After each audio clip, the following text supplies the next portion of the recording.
La situation est vraiment alarmante. La RDC connaît sa pire crue depuis 60 ans et les familles sont dans la rue, à l'abandon.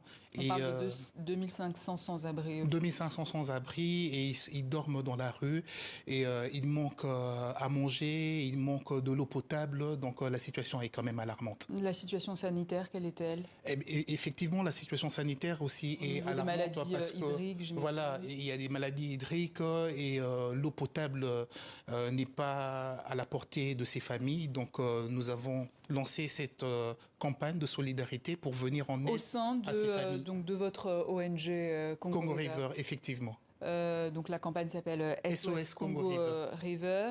Et de manière plus globale, quel est l'objectif de votre ONG? En fait, en tant que ONG qui poursuit les objectifs de la protection des eaux du fleuve Congo et aussi des populations riveraines, nous avons lancé cette campagne de solidarité pour venir en aide aux familles sinistrées à cause de cette montée des eaux du fleuve Congo. Donc, nous n'avons pas voulu être seuls. Nous sommes venus en contribution à l'action déjà du gouvernement qui a déjà commencé des actions. Et nous sommes venus en appui pour demander aussi à d'autres personnes de se mobiliser pour contribuer, pour ramener tout ce qu'on peut avoir. Ça peut être des vêtements, ça peut être un savon pour venir en aide à ces familles qui sont vraiment dans une situation très précaire. L'appel est lancé évidemment sur les antennes de TV5 Monde. Effectivement. Mais de manière plus globale, au sein de votre ONG, parce que Congo River, l'ONG, existait avant ces inondations, quel est votre objectif? En fait, l'objectif majeur de l'ONG, c'est la protection et la valorisation des eaux du bassin du Congo, des écosystèmes ainsi que le développement socio-économique des populations et des populations riveraines.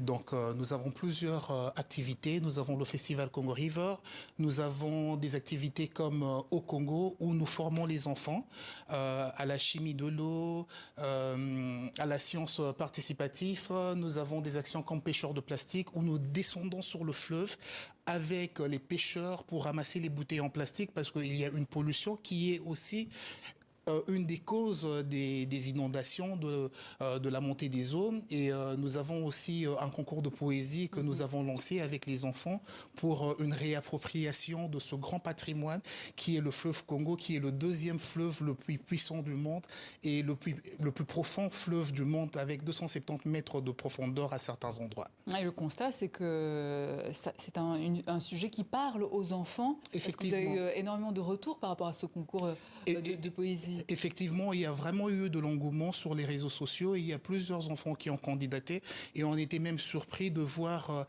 ces enfants en train d'écrire sur ce beau patrimoine qui est le fleuve Congo. Et justement, pour célébrer ce fleuve, vous organisez du 21 au 28 juillet prochain le Festival Congo River, 4e édition. L'idée, c'est quoi? Alors, après 3 éditions à Kinshasa, nous nous sommes dit que nous devons nous positionner comme un événement régional du bassin du Congo. Nous avons assisté dernièrement avec l'invitation de la CICOS, qui est la Commission internationale du bassin du Congo, au sommet de 3 bassins à Brazzaville. Et nous avons compris encore les enjeux du bassin du Congo et nous nous sommes dit que nous devons nous positionner comme un événement du bassin du Congo. Alors la 4e édition, nous allons l'organiser entre Brazzaville et Kinshasa. Ça sera l'édition Congo River Pool Malébo. Nous allons offrir au monde l'opportunité de découvrir la beauté luxuriante de les 2 villes les plus proches du monde. Et moi, je dis d'ailleurs reliées par ce majestueux fleuve Congo. Kinshasa, la belle. Surveiller le fleuve alors? Pour l'instant, on a demandé aux voisins de surveiller le fleuve, mais en juillet, nous allons revenir. Je rappelle aux téléspectateurs que c'était une blague qui a été diffusée après la défaite à la CAN de la République du Congo. Voilà. C'est très tendance en ce moment et une belle image de solidarité entre les deux Congos. Effectivement, mais en juillet, nous aurons cet événement, la 4e édition, où nous allons surveiller ensemble le fleuve avec Congo-Brazzaville dans un événement qui sera le festival Congo River Pool Malébo entre les 2 rives. Donc concrètement, à Brazzaville, ça sera la partie scientifique, l'explication scientifique par rapport aux enjeux climatiques, aux enjeux de l'environnement? Voilà, donc en fait, le festival, c'est un événement assez holistique, transversal. Nous touchons plusieurs secteurs et il y a la partie célébration où nous utilisons la culture comme vecteur de communication, de sensibilisation au grand public pour une adoption des comportements éco-responsables face à nos cours d'eau. Et puis nous avons une autre partie Donc qui vous est... pensez qu'avec, à travers un festival, les comportements peuvent changer? Effectivement, parce que la culture, la musique surtout, a vraiment de l'influence sur la jeunesse. Et nous utilisons cette force-là, nous utilisons la culture comme vecteur de communication. Mais aussi, à côté, nous avons créé une conférence scientifique où tout justement, nous parlons des enjeux environnementaux, des enjeux écologiques, des enjeux économiques, parce qu'il y a toute une économie que nous pouvons bâtir autour de ce fleuve. Alors, à Brazzaville, ça sera plus la conférence scientifique.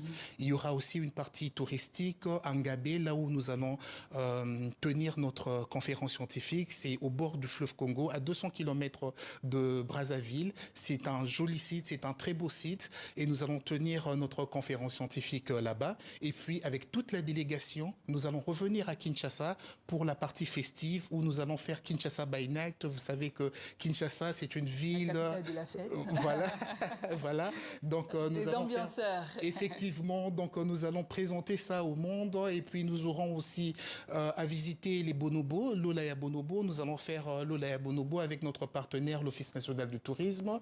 Et puis, nous allons participer au festival pendant 2 jours au bord du fleuve. Nous allons monter un podium au bord du fleuve et les artistes qui vont venir de partout vont venir prester pour célébrer ce beau et majestueux fleuve Congo. Alors, ça fait 4 ans que cet événement existe. Ouais. Est-ce que vous avez remarqué une évolution dans les mentalités vis-à-vis des questions environnementales?